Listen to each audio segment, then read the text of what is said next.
দুই দিনব্যাপী জাতীয় কবিতা উৎসব ২০২৫ শুরু হয়েছে আজ। ঢাকা বিশ্ববিদ্যালয়ের কেন্দ্রীয় লাইব্রেরি চত্বরে এই উৎসবের প্রতিপাদ্য স্বাধীনতা, সাম্য, সম্প্রীতির জন্য কবিতা।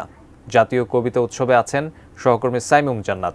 উদ্বোধন পরবর্তী অবস্থা জানতে আমরা সরাসরি যুক্ত হচ্ছি তার সাথে। সাইমুম, দুই দিনব্যাপী এই উৎসব চলবে। দুই দিনের এই আয়োজনে কি থাকছে? এইবার পহেলা এবং ২রা ফেব্রুয়ারি জাতীয় কবিতা উৎসবের আয়োজন করেছে কবিতা পরিষদ।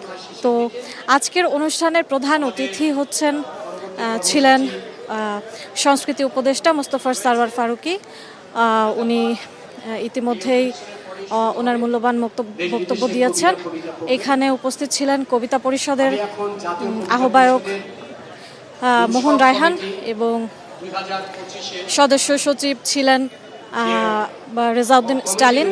তারা সবাই একটা মনোমুগ্ধকর আয়োজনের মাধ্যমে জাতীয় কবিতা পরিষদের শুভ উদ্বোধন অনুষ্ঠান করেছেন। এখানে আরও একজন বিশেষ অতিথি উপস্থিত ছিলেন। তিনি জুলাই আন্দোলনের শহীদ আবু সাইদের মা জনাব মনোয়ার বেগম। দর্শক, কবিতা উৎসব চলবে দুপুর ২টা পর্যন্ত। ইতোমধ্যেই সবাই তাদের মূল্যবান বক্তব্য এবং মনোজ্ঞ আয়োজন আমাদেরকে পরিবেশন করেছেন। তো দর্শক, এই ছিল ঢাকা বিশ্ববিদ্যালয়ের লাইব্রেরি প্রাঙ্গণ থেকে জাতীয় কবিতা উৎসবের সর্বশেষ খবর।